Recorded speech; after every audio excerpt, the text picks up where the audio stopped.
Hi everyone, I'm San, and you're listening to my podcast. You've waited quite a while, haven't you? It's been over a month since I've returned to sit down and confide in you all.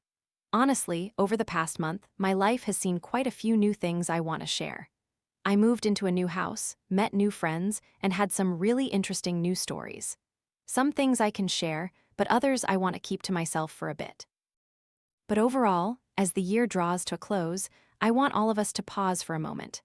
Let's reflect together on how the past year has been and perhaps simply enjoy the gentle end-of-year atmosphere. Just gentle, everyone, just gentle. I've covered so many topics related to motivation, inspiration, and working hard, right? But what if we set aside some lighter moments for each other? At this end of the year, when we want to feel closer, when we want to be loved, cared for, shared with, and listened to more. For the past month, I've been busy moving houses, and finding a new place was a very important part of that. I don't know why, but as the year comes to a close, I feel lighter. I really want to talk more about stories related to emotions and relationships. As you might see from the title of this podcast, it's a question we hear a lot, and often people tend to downplay it. Have you eaten yet? What are you eating? What are you doing? These questions seem very ordinary, and to many, they might sound bland. But for me, I actually like these normal things. Many people believe that love must be something grand, that we have to be incredibly interesting for someone to love us or pay attention to us. But I personally always lean towards sincerity. And when I observe the relationships around me, not just romantic love, but friendships, or when I text my mom or call my grandparents, most of the questions I ask are always, "Mom, have you eaten yet? Grandma, Grandpa, have you eaten yet?" And to my brother, "Have you eaten yet? What are you eating? Is it good? Did you cook it yourself or did someone cook for you? And remember to eat on time and get enough sleep, okay?" That's what my grandparents and mom often remind me. Don't be so busy with work that you forget to eat. Whatever you do, make sure you eat and sleep on time. Especially your diet, pay attention to your health, take care of yourself, my dear. I like those simple gestures of affection that seem ordinary but are actually full of care. I like that kind of thing. As life becomes increasingly modern, we have more joys, more social gatherings, and more choices. Naturally, we also have more topics for conversation. And sometimes, we get too focused on the content of those conversations instead of simply checking in and caring for each other. Sometimes, we wait until, "Oh, I need to have an interesting story to talk to you," or "I need something to tell before I dare to text you." But honestly, I think sometimes we just need to care about each other with very ordinary things, because the goal is simply to know how the other person is doing. Are you well? Are you okay? Is there anything new in their life? What did they eat today? Are they eating on time? Sometimes it's not even about genuinely needing to know what they ate, but just knowing that they're still eating on time, sleeping well, and not overworking themselves. I see many people mock guys who don't know how to flirt with flowery words. Maybe some guys will just ask, "Have you eaten yet?" Very ordinary questions. But I think sincerity isn't just expressed through simple words. It must be shown through an attitude of care, a genuine interest in your life. There are guys who only know about your life through the stories you post, the perfectly curated photos with carefully chosen captions. But there are also guys who don't care about those things. He texts you directly, asking if you need his help, if you need any support. He cares, wondering if you're tired today, if you're happy, or if anything is bothering you. Many of you often ask me, "San, I'm too boring, what should I do? We have nothing to talk about." But I think sometimes we overvalue interestingness more than sincerity. Interestingness can bring us ups and downs. "Oh, this person is interesting, I want to talk to them more." I think that's necessary for the initial stages. But no matter what, we'll still have periods where we become ordinary with each other. Meaning, there's no longer too much interestingness, no more humor or flashiness. Instead, we exist in each other's lives normally, every day. And at that point, we have kinship, deep affection, more than just romantic love or superficial things. More than love or its ups and downs, it will be a bit more peaceful. During these end-of-year occasions, I've been socializing more, going out occasionally, meeting people, and some have tried to get to know me. But honestly, I don't respond to everyone, simply because I see their interest is superficial, as if they have many other girls they're messaging. They text in a way that deliberately tries to be interesting. Very few of them ask me how I'm feeling today, if I've eaten, or if I need any help. I'll be more impressed and touched when I see their sincerity through such simple inquiries. Finding someone who completely, 100% matches what we want is very difficult, everyone. I myself am not looking for perfection. It's just that what I desire, my preferences, are shared by very few people. I don't want to change others, and I would never say, I need someone like this, I need someone like that, please change. It's simply that if I feel our energies don't align, I'll just stay put, or more often, I'll step back. If I stand still, at least there's still a bit of affection. Overall, I think these things are very important for a girl when she chooses someone to walk alongside her, whether it's a boyfriend, a life partner, or a husband. Of course, everyone has different tastes and different perspectives on their partner. Some value intelligence and capability, and naturally, those qualities are essential. Some want a kind, gentle person who spoils them. Some want someone humorous, interesting, a bit unpredictable, a little mysterious. But for me, after going through so much, now I just need an ordinary person, but they must truly love me, genuinely care, be sincere, and consider me an important part of their life. I don't care how much money they have, how smart they are, or how beautiful they are. If I'm not in their world, if they don't place me in an important position, or if they prioritize their own ego more than giving affection, then I don't think they're for me. My view of a relationship is that I want two people to have a deep emotional and spiritual connection. Two people who can comfortably share and be honest about their feelings with each other. I don't need to try to prove I'm a smart or interesting girl. I simply say what I want to say, care about what I want to care about, and the other person does the same. Nowadays, people are teaching each other how to be bad boys and bad girls, trying to mess with someone's mind and thinking that will make them pay more attention. I think it can be effective in grabbing attention, truly. But that can never be true love if we're not honest with each other, if we're not raw with our emotions. That can't be true love. We try to play games or try to transform ourselves into someone else to be liked, but ultimately, what do we need? We need someone who accepts us for who we truly are. We need a relationship that brings peace, someone who doesn't bring trouble or sorrow, but brings comfort, reassurance, and safety.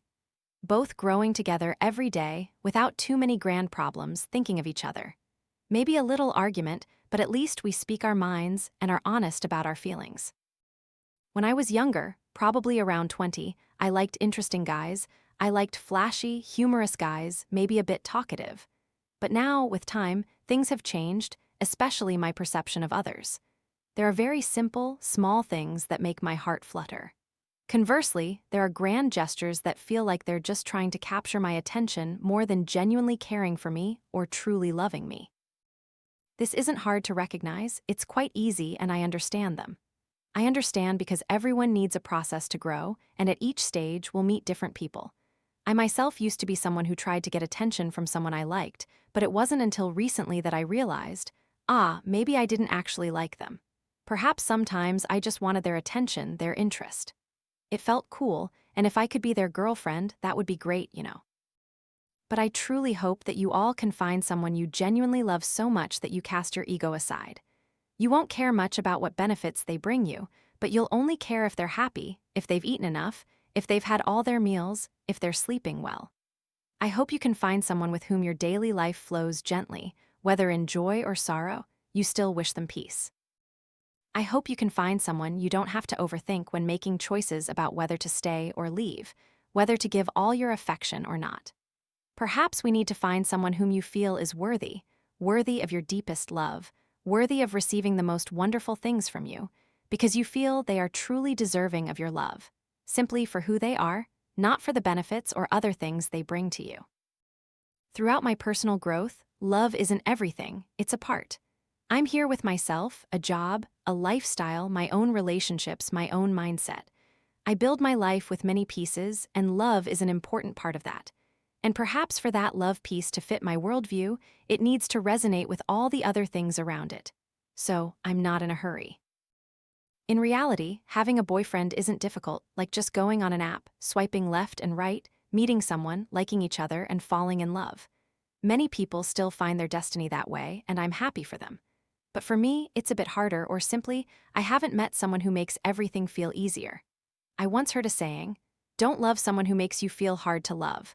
Love someone for whom loving you feels natural, easy. They don't overthink when giving you love, they want to give you the most wonderful things. Love someone who makes you love yourself more. Reflecting on this, ultimately, what do we need in this big life?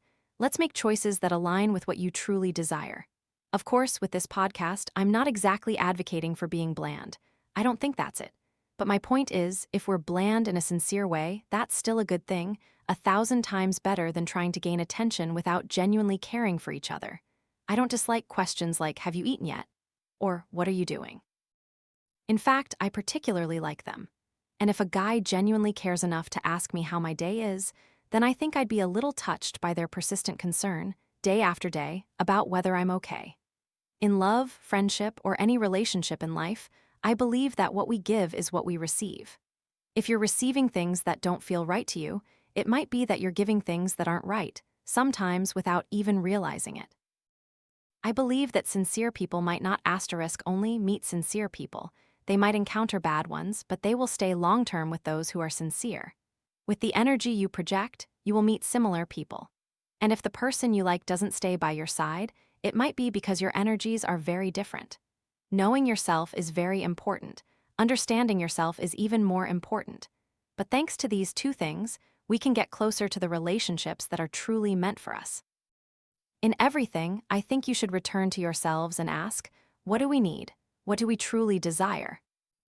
If you want a simple, sincere, peaceful love, but you're constantly agonizing over bad boys, those guys who are hot and cold, who only check in occasionally, sometimes indifferent, sometimes attentive if you spend your time begging for affection from others, if people don't appreciate you, or if you don't trust any men at all, thinking all men are terrible or all women are terrible, then how can we ever meet a sincere person as you wish?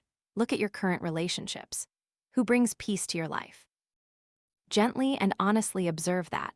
Live true to your feelings. Choose to be with people who make your life better, lighter, more peaceful. Don't bring suffering and exhaustion into your life. But to do that, first, we ourselves must be at peace. We must know ourselves, understand ourselves. Only then can we understand others and who is truly meant for us. Life will continue to flow. No one will stop for anyone.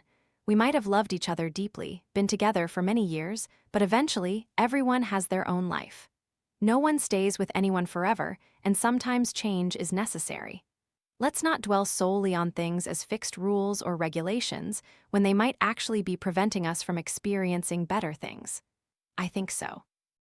If you want to meet someone different from the people you've met before, then you yourself must be different from your old self. From now on, I hope you won't take questions like, have you eaten yet? Or, what are you doing? Too lightly. I hope you can look deeper into a person's sincerity rather than how they try to get attention. For me, daily concern is a wonderful thing we can give each other, and sometimes it just comes from such simple things.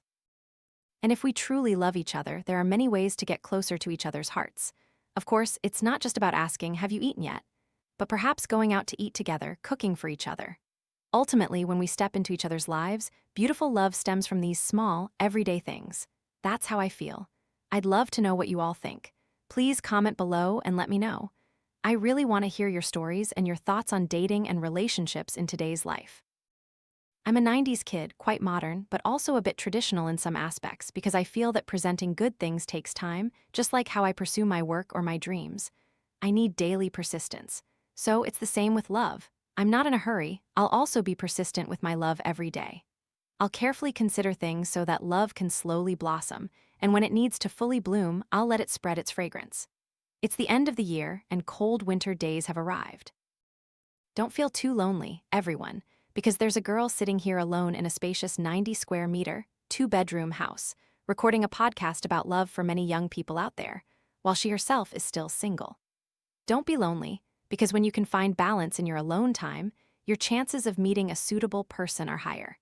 When you're more at peace during your alone time and you feel it's normal, then someone else stepping into your life won't be something that has too much of a major impact. So you'll also have a more discerning eye. You won't need that person, but you'll that person, you'll want that person in your life, and you'll want to give them wonderful things in return. It's not about needing someone to simply exist. Cherish your moments of solitude, and true love will come and stay. Thank you all very much for listening to Sans podcast today. Goodbye and good night.